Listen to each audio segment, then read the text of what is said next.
This is Season Long Baller, and we are checking out the next play-in game. You can check out West right now.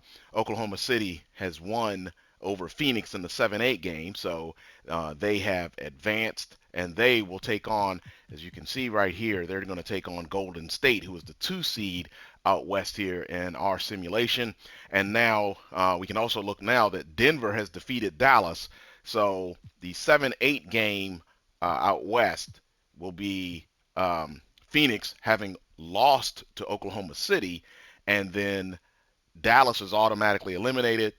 So your next game here for the right to play the Lakers, who are the 1 seed, will be Phoenix taking on Denver, and that game will be in Phoenix. But our attention, of course, is on the East. And yesterday, the Celtics lost to the Bulls, who were the 7th seed. So the game we are about to take a focus on right now is Toronto hosting Atlanta. All right, so as you can see here on Simcast Live, as you know, we will kind of do this in a kind of a, I guess you could say a podcast type format. And as you see the lineups there, Vincent, Anunoby, Barnes, Boucher, and Pirtle for the Raptors, Young, Murray, Griffin, Bay, and Nurkic. As Nurkic was acquired from the Suns, again by the Hawks, I guess making up for the trade they did earlier in the season for Clint Capella, who is a member of the Heat, obviously now. So, go figure. But as you see, the score is 4-2.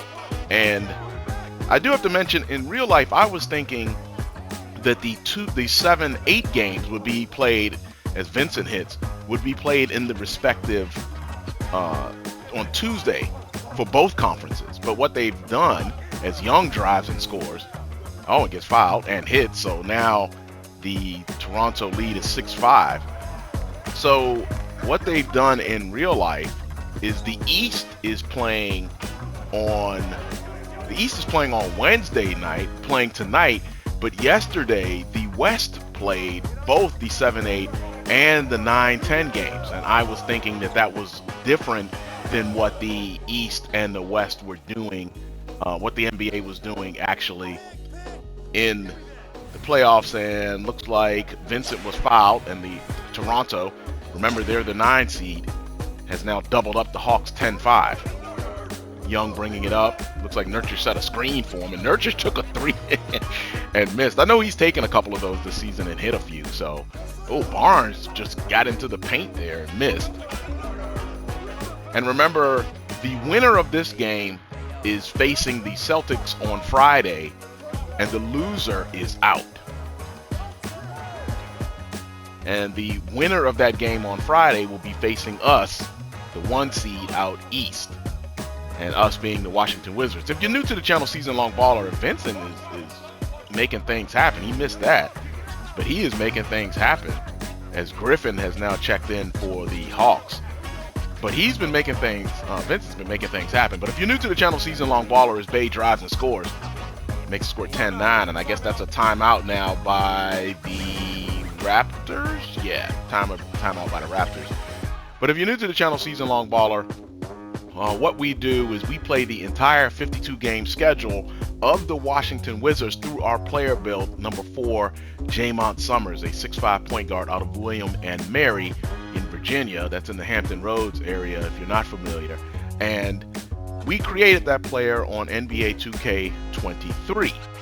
And so we did that, went through that, and the Wizards were the champions, believe it or not, last season. But we had Bradley Beal, obviously with the Suns now, and Kristaps Porzingis, obviously with the Celtics now, on the roster as well. So that kind of helped things, right?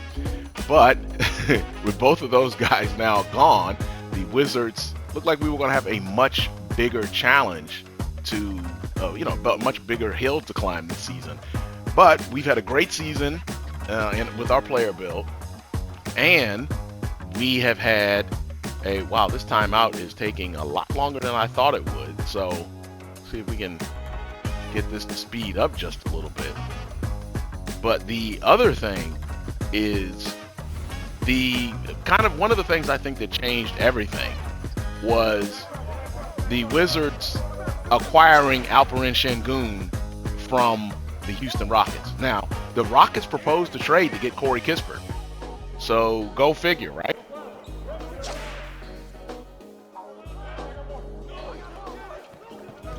So Kispert was traded to the Rockets in exchange for Alperen Şengün, and he moved to the starting lineup for the Wizards.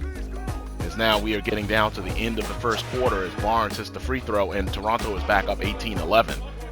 And we will do this again on Friday when the Celtics face the winner of this game. And again, remember, the loser of this game is automatically out. So with 5:41 to go here, right now the Raptors are still leading this game 18-11. So what I was thinking was that the 7-8 games from both conferences would take place on Tuesday. And then the 9-10 games would take place on Wednesday from both conferences. And then Friday you would have that final game. But what's actually going to happen is 7-8 game on Tuesday from the West, and the 9-10 game will just be the later game from the West on Tuesday. So the West will get all their seeding done on Tuesday.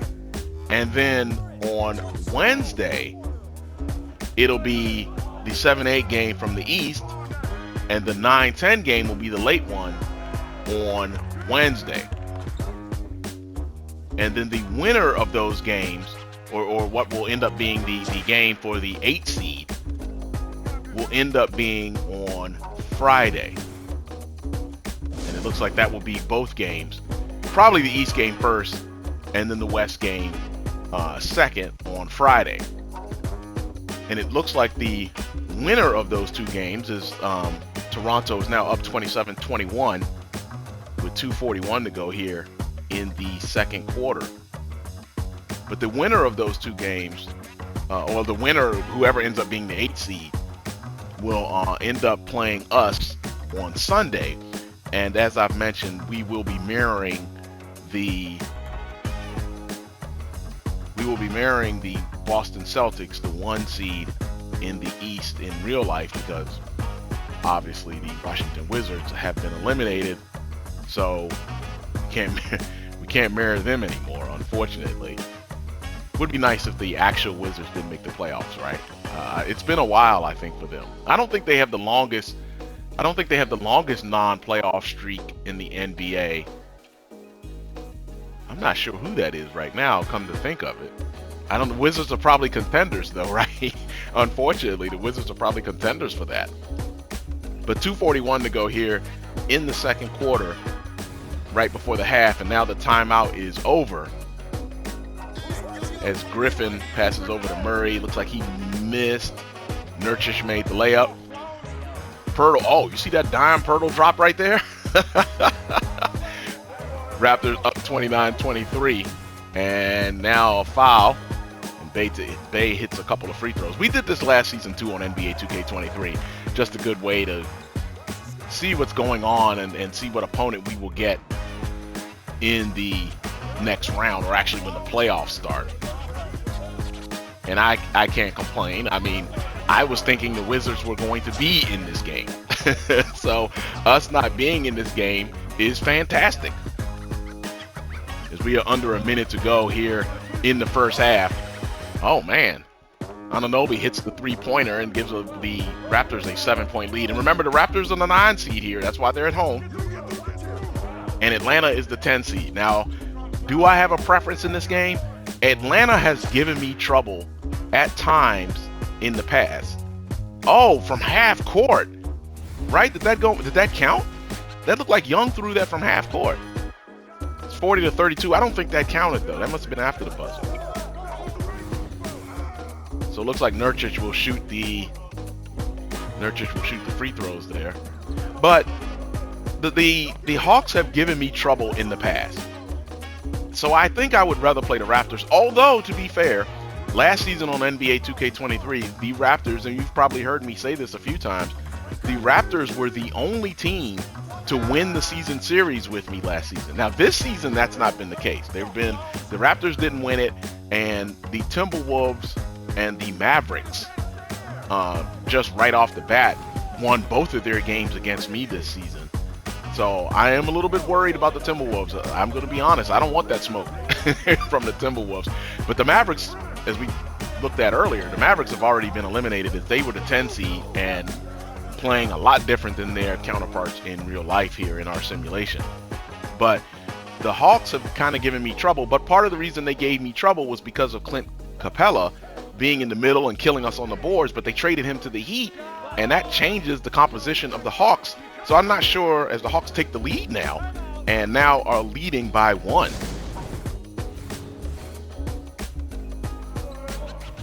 So now back with the Hawks up by 1.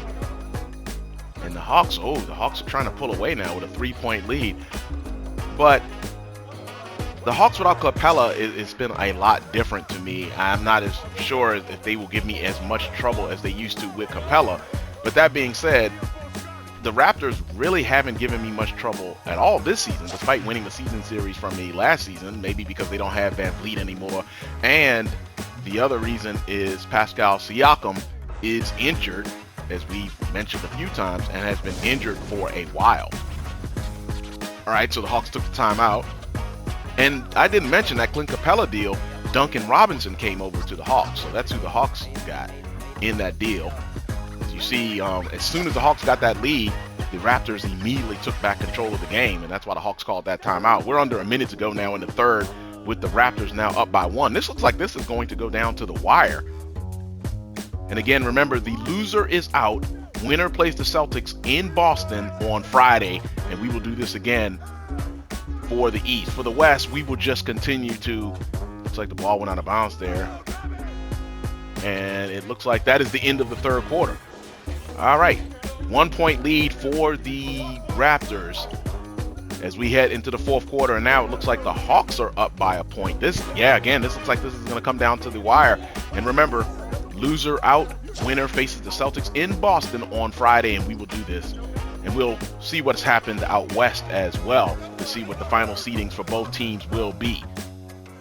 So, Bogdanovic missed that one, and looks like the Hawks are holding on to a 1-point lead as we are now down to about 4:15 to go here in the fourth quarter. A little bit of drama. This is Season Long Baller. Thank you for joining us. And remember, the Hawks will be, the Hawks are the 10 seed, and the Hawks have taken a timeout. 3:50 to go, and the Raptors holding on to a 1-point lead. Hawks with the rock. Bay drives, kicks it over. Young up top, takes the 3, misses. Barnes runs up and misses a short layup there. The Hawks have a chance to take the lead, and they do, up by 2, under 3 to go. We do play 6-minute quarters on Season Long Baller, so all of the stats you will see are based on 6-minute quarters. And now another timeout by the Hawks. All right, we are getting down to crunch time here, and we are tied at 60. Let's see who pulls this one out. All right. And the Raptors have taken the 2-point lead. Young to Bay. Bay misses. Barnes pushes it up over to Boucher. Boucher drives. Trent Jr. Oh, he got a good look there. The 3 from near the top. That gives the Raptors a 5-point lead with a minute 23 to go, and the Raptors will call timeout. All right. So a 3-point lead for the Raptors with under a minute 15 to go. And the Raptors are now, the Hawks have closed it to 1. Wow, this really is coming down to the end here. Oh, Vincent wide open. Ooh, somebody messed up and left him wide open. That gave them gives the Raptors a 4-point lead. And now, the intentional foul there. Yeah, that Vincent 3 from the baseline might be the key difference in this game. Could that be a dagger 3? And it looks like the Hawks moved the ball into the front court, called timeout. And with 27.1 to go, it's a 6-point lead for the Raptors. All right. Let's see what the Hawks have in mind. And, oh, that is a bad miss there by Murray. Pirtle makes both free throws. It's an 8-point lead, less than 20 to go. I think the Raptors are going to wrap this one up. And the Raptors, the 9 seed in this game, have won the game, and they will take on the Celtics on Friday. They'll take on the Celtics in Boston. Barnes with 19, Trent Jr. with 19, Vincent with 18. And you see he was 5 out of 7, 3 out of 4 from deep. But the main one, I think that might have been it right there. That 3 on the baseline that gave them a 4-point lead, that was an insurmountable lead for the Hawks. And taking a look at the Hawks finals, Young had 18, 1 out of 2 from 3. You would expect him to shoot a few more threes than that. But he was 8 out of 12 from the field. Bay was 6 out of 9 from the field. And Murray. So you have that's your 3 in double digits, double figures for the Hawks. Young, Bay, and Murray with 18, 15, and 11 respectively. Well, that's going to do it for this Simcast Live 9-10 game. We will see you again on Friday when we take on, we won't be taking on anyone, when the Celtics take on the Raptors in Boston. And that will be a fun game. Remember, winner will face us, the Wizards, on Sunday, actually. And obviously, we'll be right back into our normal rhythm there here on Season Long Baller. Thank you for joining us for this. Hope to see you on Friday. Have a wonderful rest of your day. That's it for Season Long Baller. Peace.